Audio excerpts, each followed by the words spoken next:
What's up, Kings Nation? Welcome to the Louisville Kings Corner. I'm Tyler Logston. Today we talked about the alleged UFL draft, player pools, and possible head coaches. Sit back and enjoy the show. What's up, everybody? Welcome to the Louisville Kings Corner, where we cover everything Louisville Kings. I'm Herbert Helton, my co-host Justice Montgomery. Behind the camera, we got our tech guy, Tyler Logston. Open house at the Kings had. Yeah. Me and Loggy went to. I didn't get to go. I was at work, but tech guy Tyler and Herb went. Sound like you had a pretty good time. Yeah, you walk in, and then the whole crew's there waiting on you, trying to talk to everybody that walks in. And then we had our friend Tinley there. She met up with us, and she took us on a tour of our seats. She's very nice. She did a good job explaining kind of what they wanted to accomplish this season, and she was really trying to get us to push out a lot of information that they hadn't, I guess, said on social media or whatever. Yeah. But, I mean, I feel like most of it was for people that haven't bought season tickets yet, is what we got, right, you think? Yeah. And then – everything she kind of said we had already knew. Yeah. It was mostly for people that haven't bought season tickets yet, but since we had already bought ours, that you could, go to your seats and, check it out. A lot of people that did show up already had their tickets, and they went and looked at their seats and stuff. Y'all get to go down on the field too, right? Yeah, Tinley, took us pretty much everywhere and let us, look around and stuff. Got to go into the suites and all that what was stuff. the suites like? Pretty cool. I mean, I don't think we're going to do that option. No. But I would have liked to, but it's just not in our book right now. But, it was nice. Buy some more merch. Yeah, we got our buddy Jeff. He's also a season ticket holder. Y'all got him a T-shirt. Y'all got him foam football. UFL bags. Bag. Yeah. So a T-shirt came in clutch for him. We got you that cookie. Yeah. W cookie. Good cookie. Yeah, it's pretty good. I know nobody cares, but the hot chocolate they had up there was fire. That was the best. It was so Bub good. loved that more than actually going on the field. Dude, And that hot y'all- chocolate was fire. You also got on the news with Zach Lee. We did. Oh, yeah, shout out Zach Lee, man. Yeah, episode 2. It's good to finally meet him. Yeah. Oh, yeah, that's right. You weren't here, were you? Shout out Zach for winning the 1A state championship in football. Oh, yeah. Kentucky Country KCD, Day. baby. Let's go, man. Let's go, dude. And Trinity also won. Is there another team from Louisville? Trinity and KCD, I think, is the only ones. Christian Academy won. Oh, wow. Yeah, I didn't even know that. They're 3A, I think. But they got that receiver. I don't know his name, but he's Raw. He's raw, dude, yeah. Something Brown, I think. He wears number 1 for Cal.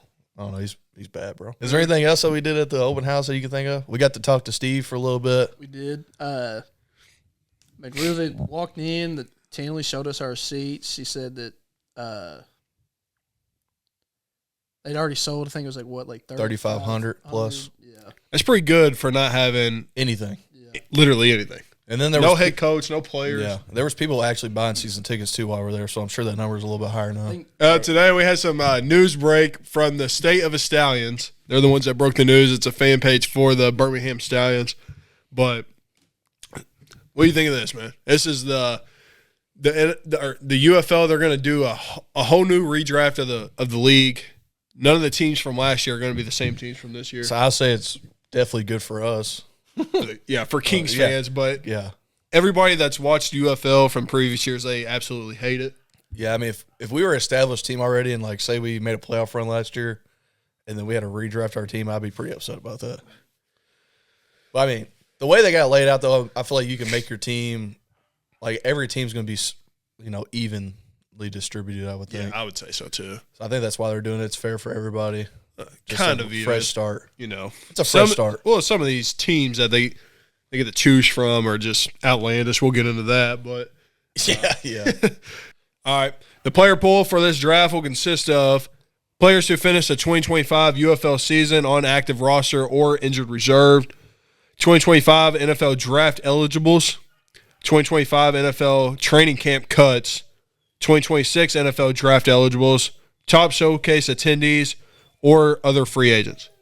So those players that went to, Atlanta, California, I think they had one in Chicago, New York. Those guys will be able to be in it. And then the quarterback assignment, I think it's pretty interesting how they're going to do that. The head coaches are going to submit a list of the top 5 quarterbacks in priority order. So I guess whoever you want the most, number 1 all the way down to 5. League office assigns 3 quarterbacks to each team based on head coach's list. So you're going to get 3 of the 5 possibly that you want. want.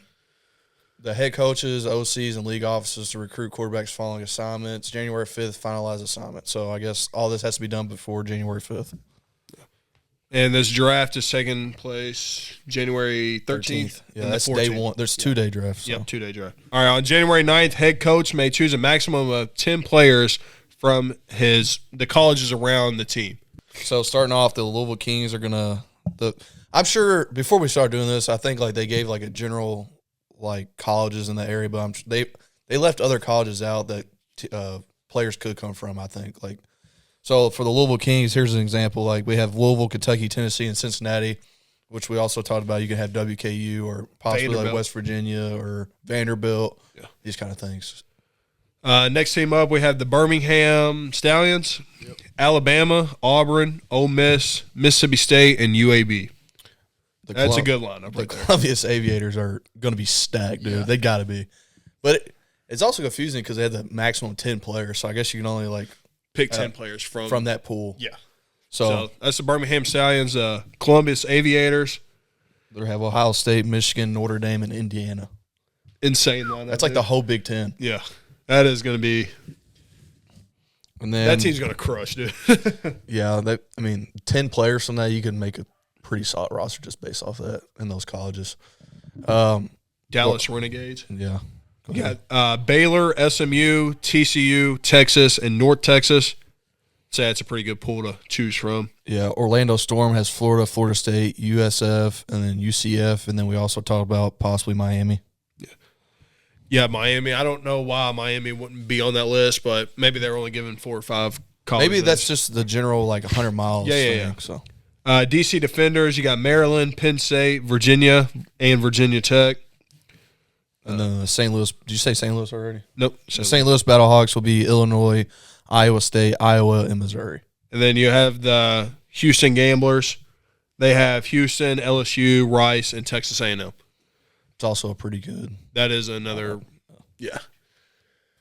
I don't know. I mean, we'll just talk about the Louisville Kings for right now. I mean, what do you think from the Cincinnati, Kentucky, Louisville, and Tennessee? You know, you feel like we got some dogs underneath our belts? I say the first thing that popped in my mind when I heard Cincinnati was Desmond Ridder. Yeah. He went to St. X, Cincinnati. He played in the league for, I think, like 2 or 3 years for the Falcons. And then I think he played for somebody else too, but he's one of the quarterbacks I thought of. And then he's going to touch on another quarterback later. Kentucky, I don't know. The last 3 quarterbacks we've had retired. Already? Yeah, so I don't know about quarterback-wise, but, we're going to touch on every team besides Cincinnati. But Desmond Ridder, Cincinnati guy. Sauce Gardner went to Cincinnati, but, that's out of question. Y'all want to go ahead and talk about the guys that we've pulled from these teams? Yeah. You want to start? Tyler, you can go ahead. Tyler has Louisville. We talked about Malik. Like I said, he's still on a roster per se, but I don't think he hasn't touched the ball at all this year. They was a quarterback, switched to receiver. I think bringing him in, obviously we wanted to play as quarterback. Malik Cunningham, right? Yep. I feel like he's on the Detroit Lions practice squad, right? Yeah. I feel like he would, if he came in, it'd be like he's kind of like Lamar, but not like Lamar status. Oh, that's what we was talking about. Was he's a quarterback. He switched to receiver. Obviously he just wanted to stay in the NFL. Yeah. So this could be his opportunity to play quarterback again and show the league what he can do. And also a name like Malik Cunningham, if we did bring him in, as a starting quarterback would be awesome. But even if it's just a wide receiver, everybody in the city loved Malik when he was here for the Cardinals. So that would be a pretty big splash for the Kings and the league. Yeah. Another one was Ja'Cory Brooks, which I know Justice knows that last year I raved about this guy. I love this dude.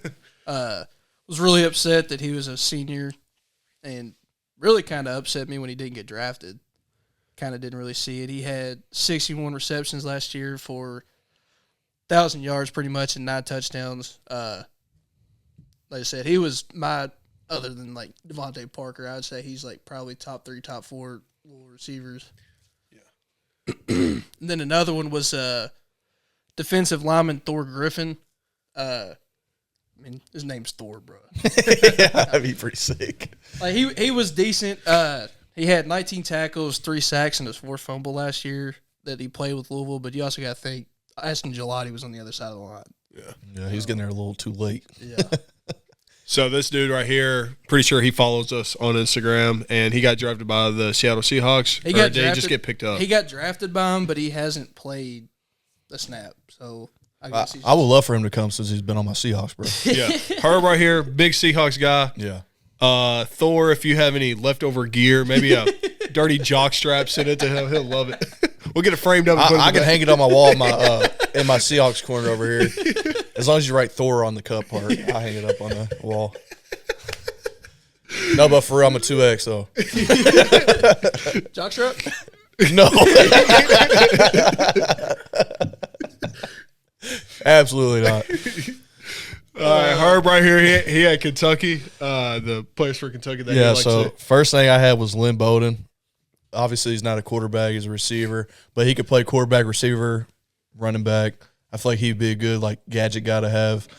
He played for the DC Defenders in 2025, and he also played for I think a Canadian Football League in 2025. And then I have Benny Snell, which I'm not giving up on Snell yet. He last played for the Lions in 2023, and his dad actually played in the XFL. Oh, really? I didn't when I was know that. around. So, That and dude's then been grinding on TikTok. Benny Snell's a running back. If you don't know, yeah, he's was he a 2K streamer now or something? I don't know. We want you, bro. Get off the sticks. And then Eli Cox, he's an old lineman. He played for the Texans in 2024 and is not on the active roster right now. And he was a good old lineman, so I like to have him. I had Tennessee. I picked up Cooper Mays, 6'2", 305-pound center. He was first-team All-American in 2024. Didn't allow a single sack in his senior year. He went undrafted in 2025. May of 2025, had a tryout for the Dolphins rookie minicamp, and he didn't even make the practice squad. So his brother, absolute dog. Cade. Yeah, Cade Mays. We played in high school around the same time as these guys, and we had a buddy, Jared Rogers. They would turn on his film every day in class, and we'd just sit there and watch him. But Yeah, they're exciting old linemen to watch, not like the, regular schmegular old linemen. They dump people on their head. Cooper, Cade, and their dad also played for Tennessee as well back in, I don't know, maybe the 80s. But next up I have Daniel Betuli. He hasn't played since 2019, so it's kind of a far-fetched. But he is 6'3", 252-pound lineman, 4-star out of high school, and he led the Vols in tackles for 3 straight seasons. He went undrafted, 2019, didn't get picked up by anybody. So watched some of his film. He looked like he was a freaking dog, but, It's a long time to be out of the game. Yeah, that is I'd agree with that. Hopefully he's still training. Maybe make a jump to the UFL. Maybe he's not on TikTok live playing 2K. He's still. Cincinnati, we didn't really do one for Cincy. No, but like I said, the only person that popped in my mind immediately was Desmond Ritter. But Travis Kelce. yeah, I don't know. There's a guy in Cincinnati to stay far away from here, and that's Satterfield. All right. Get that. Oh yeah, we don't want him, do we? No, that'd be a terrible coach for the Kings to pick up. All right. We'll talk about coaching possibilities. Oh, yeah, coaching possibilities. The big one that I've seen is Brian Brom, offense coordinator for Louisville Cardinals. I just could not see the UFL being able to give him enough money, basically, for – Yeah, especially, he works with his brother and stuff. So yeah, and you're coaching a Division I ball with your brother. Power That's forward. just a dream. Yeah. Power forward. That's just a dream. Offense coordinator, you're the QB coach. But you also have a chance to continue to work with your brother in the same city – doing the same sport, but it's just 2 different teams. besides, you're the man now. Yeah. He could be the man if he wanted to be. Yeah. Get out of Jeff's shadow. Yeah. Could, possibly. Maybe. No, he does have a good offense. It's like the Harbaugh brothers. Yeah. Anybody else you could think of? Well, the big one that we wanted was Teddy, but that ain't gonna happen. Yeah, dude, that would be free. I'm a Kentucky fan through and through, but Teddy Bridgewater as the head coach would be awesome. I would have. God, that would have been amazing. Yeah, I would have been freaking out. The reason why the Kings or the UFL can't pick up Teddy right now is just because he's under contract with the Lions. So him and Cunningham, okay. Well, yeah, he's on contract with the Lions, and that contract's not going to be up until And he wants to coach because he was a high school coach, and then all that stuff went down. That stuff actually kind of made me mad, but I mean, I see where they were coming from, but at the same time, he just wanted his guys to succeed. Yeah. He just had the extra resources that other coaches don't have, so I guess they penalized him for it. for that team to throw the team that he was doing that for to throw him under the bus. Just outlandish, insane. Didn't they win state? Yes. Yeah. First season. First season coaching one state. So I mean, I don't know. I wouldn't throw it out of the question yet. I mean, what if the UFL is talking to him right now, like, hey, when the season's over, we want you to come do this? Because guess what? Lions are out of playoffs. Yeah, that's true. Their season's going to be over in 2 weeks. Yeah. Still a possibility. Because he's on a 1 year. Yeah. It's a backup quarterback. He's got to be. I don't know, dude. That'd be freaking awesome. Because when do they – trying to think when that contract would end. It would end not this week, but next week. So the beginning of the year. Yeah. Like probably the second week in January. Okay. But maybe they're already talking to him, and he's like getting his list together and all this other stuff. Maybe he's got his list of his top 5 quarterbacks already. Yeah, I don't, it's just weird, man. That stop getting me juiced, bro. Stop getting me juiced. It's just weird that every team is like, it has to be announced here in the next couple of days, bro. Maybe that's why. Maybe that's why the Kings are like kind of slowly becoming the last team to announce their coach, because Teddy Bridgewater can't announce he's a coach until after the season. Yeah, that could be it. What a theory! What a theory. Yeah, dude, that'd be awesome. Let's just stop talking about it. All right, so January 13th, that's the first segment of the UFL Players Draft. All players who finished the 2025 season active roster and injured reserve, they'll be on that list. It'll be snake-styled by position. Rotate the order for each position group. So no max or minimum must be drafted for any position group. This is how it's going to go. The offensive line will be drafted separately, and then where'd you go? Oh, running backs and tight ends, wide receivers, defensive front, which is D-line, D-ends, I guess, and then and linebackers, and then defensive backs. And then it says open, which I'm thinking like, I guess if you still want a player that's not in that position group at the end of the draft, you could pick up that player. Every position is going to be together. So like, basically how I read it is like offensive line, that'll be the first time they go through the draft, and then coming back up will be a running back, tight ends or tight ends, yeah, and then back receivers. down is wide receiver. Okay, yeah. Is that how you read it too, Tyler? Yeah, it's kind of weird though, because I mean, you would think that you would want your skill guys going first. I mean, it don't really matter because, I mean, you're not going to, like, say you want this old lineman, you don't got to worry about, okay, well, I want this running back, wide receiver, and DB, but I got to get this old lineman first. It's going to be, I get this old lineman, maybe that guy will be there, back and forth, which I think snake style is very fair, too. It's like, I mean, you're not getting, use the NFL, for example. You're not going to get Patrick Mahomes and then Travis Kelce in the next one. You know what I mean? Yeah. What position would you like to be in that snake draft? I've always been a fan of last pick, or like say there's 8 teams. If I was like 6'7", come on, bro. I forgot I can't say that. If I was 6 or 7, maybe 8, that's probably the best spot, I would think. Yeah, I definitely think the back end of that is better. I would say I would want to be the 8th pick, because there's going to be 7 offensive linemen. There's guaranteed to be another. There's top 8 guys, offensive linemen you're going to get, and then you're going to get your first pick at running back or tight end. Yeah. I feel like that's what I would want. Or vice versa for the receivers, running backs. Get you a good old lineman to help out Benny Snell. Yeah. Or Lynn Bowden. I don't know. I wonder, like, do you think the UFL's, like, reaching out to these guys, like, do you want to play? And it's like a yes or no, and then they just get put in these drafts? Or is it just like, I mean, I don't know how they do that. I would like to, hopefully, I think we talked about it on a different episode, kind of like a hard knocks kind of thing, which obviously it's not going to be that in depth, but if we just kind of get a layout on how they actually got all this stuff to work, maybe at the end of the season or whatever, I think that'd be pretty cool. Yeah, because I mean, you would have to be calling people, I feel like 24 hours a day, 7 days a week to find all these guys that are not playing right now and ask them if they want to play. I feel like that would take a very long time.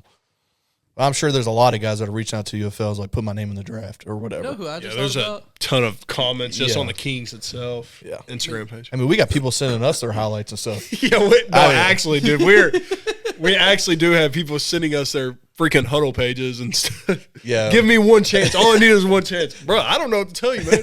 Yeah. Wrong page, by the way. You know what player I just thought about, which he's kind of doing like commentary. Did he wink at me? Bit. Yeah. I didn't wink. I think you did. I promise I didn't. Okay, But well, anywho, anyways. what about old Manziel? Johnny Manziel. He He's played done. in Dude. the He's done. The fan ran. Think that fire's still in him, bro. Oh, if once you're a competitor, bro, you're always That's competitive. what I'm saying. Like, oh well, he knows that no NFL team can pick. But him guess up. what? If he did come to play, he would be on the Houston Gamblers. Well, he played in that fan ran league. It's basically where the fans. That was like a got 3-on-3, wasn't it, or something? No, weird? it was like it was kind of like arena football, But but I don't the think so. fans got to choose the plays coming up, and he scored a rushing touchdown or whatever it was. Dude, he went up to the crowd. I'm not going to say it on here. Yeah, but we all know what he did. We all know what he did. He took a part of some weird action. Yeah. All right. Segment 2, the free agent draft. The following players who are not under contract in any other league may be drafted. This includes the 2025 NFL draft eligibles, 2025 NFL training camp cuts, 2026 NFL draft eligibles, showcase attendees, other approved free agents. This is also snake style by position. Same order. Yep, same order. So, I don't know. You think Clemson's in our reach? I don't know. It's either us or Columbus that's reaching for Clemson. Well, okay, so those teams, right? Those 10 players that they're able to choose from. Was that the first round? No. So they get to choose 10 players before the draft even starts. Oh, okay. So they're picking And then 10 that's players that's free from to those. anybody, right? After Yeah. that? Okay. So after this, like offensive linemen, we could get one from Alabama. Okay. that Like makes we don't sense. have to draft from. Gotcha. Yeah. Okay. Exactly. All right. I was confused on that. So UFL teams must draft 64 total players, that includes the 3 assigned QBs and max of 10 college. The college In your region. Yeah, region. UFL teams may sign free agents following the draft to fill out the 64-player training camp roster. If drafted, players do not report to the training camp. What does that even mean? Field teams may assign free agents following the draft. If drafted, players do not report. Yeah, I don't know what that means. UFL teams may sign free agents following the draft. It's saying that if the people that the people that did get drafted didn't come to the team. Yeah. Okay. That makes sense. What is it? So so say if if you got drafted by the NFL, but say they drafted Lacey off Louisville. Yeah. He knows he's going to the league. He's not going to play in this league. So Right. they just wasted a draft pick, essentially. Oh, okay. Yeah, I mean, this is all alleged, by the way. This was literally put out by State of the Well, Stallions. that's UFL put that out, right? No, the UFL hasn't put any of this stuff out. This is all like insider news from wherever State of Stallions got this information. Even though it says UFL. Yeah, this is like he got this from somebody within the UFL. Oh, okay. But the UFL themselves haven't put this out. So this is leaked. Yes, this is leaked news from the State of the Stallions that have 400 followers on Instagram. Freak. But it's like us getting the mayor on, bro. yeah. Oh, yeah, if you haven't watched the episode, go watch it. Yeah. We had the mayor on. Oh, yeah, we got new merch, too. Have we said that already? Nope. Hats that we have on right now. Yeah. Neither of us have the T-shirt on, but I thought you would have wore the T-shirt. T-shirt's cool too. It's Yeah, like a so retro themed USFL looking. You'll pop the T-shirt right. Yep. Bang. Tyler will be. Thank you for tuning in for the Louisville Kings Corner. I'm Justin Montgomery, co-host Herbert Hilton, producer in the back, Tyler Loxton. Thank y'all for tuning in. Y'all have a Merry Christmas and a Happy New Year.